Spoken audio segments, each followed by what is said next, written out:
நாளை சட்டப்பேரவை கூட்டத்தொடர் தொடங்க உள்ள நிலையில் எதிர்க்கட்சி துணைத் தலைவர் நாற்காலி தொடர்பாக பிரச்சினை இல்லை எனவும் எதிர்க்கட்சித் தலைவர் நாற்காலியை தவிர பிற இடங்கள் ஒதுக்குவது சபாநாயகரின் உரிமை எனவும் சட்டப்பேரவைத் தலைவர் அப்பாவு தெரிவித்துள்ளார்.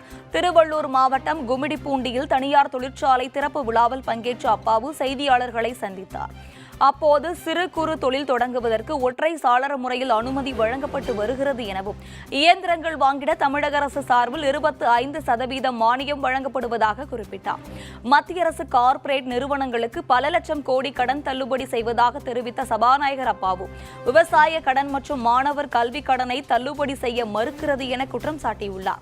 நாளை சட்டப்பேரவை கூட்டத்தொடர் தொடங்க உள்ள நிலையில் சட்டசபையில் எதிர்க்கட்சி துணைத் தலைவர் நாற்காலி தொடர்பாக பிரச்சினை இல்லை என்றும் எதிர்க்கட்சி தலைவர் நாற்காலியை தவிர பிற இடங்கள் ஒதுக்குவது சபாநாயகரின் உரிமை என முன்னாள் சபாநாயகர் தனபால் கூறியுள்ளதை சுட்டிக்காட்டி அப்பாவு விளக்கமளித்தார்.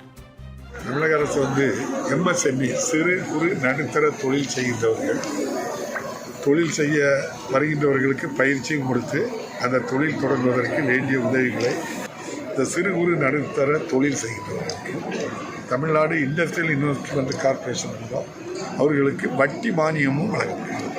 சார், நாளைக்கு சட்டசபை கூறுகள் வந்ததில் எதிர்க்கட்சி துணைத் தலைவர் சம்பந்தமாக நாற்காலி பிரச்சனை இருக்காது. அதில் ஒன்றும் பிரச்சனையே கிடையாது.